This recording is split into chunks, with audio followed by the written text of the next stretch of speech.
I heard I have type 2 diabetes when I was 30 years old.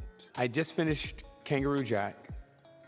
We were promoting the film. I was in 14 cities in 16 days.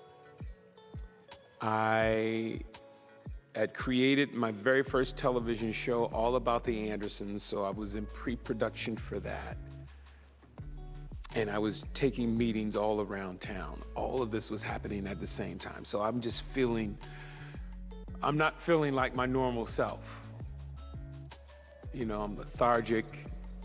I'm taking midday naps. I could be sitting on the couch and I would fall asleep during the commercial. Things like that had never happened to me before. And I'll never forget, it was 11:30 at night. I just put 5 gallons of water onto the water dispenser.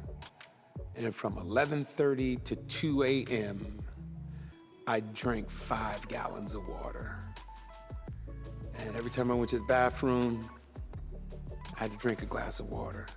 Every time I drank a glass of water, I had to go to the bathroom, so I did that.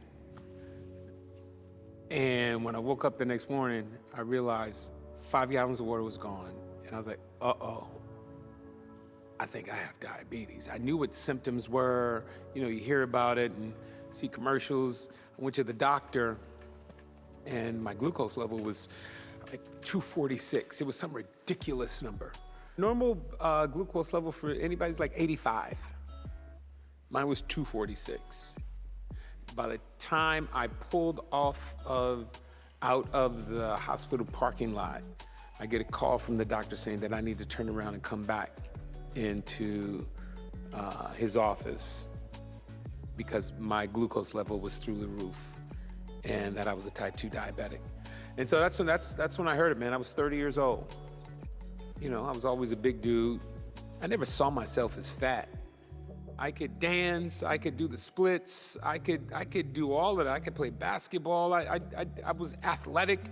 The crazy part was I was so athletic and agile at that size. And I remember going to my doctor and I was like, Doc, yeah, I got big bones. And the doctor laughed. I said, why are you laughing? He's like, and then there's no such thing as big bones.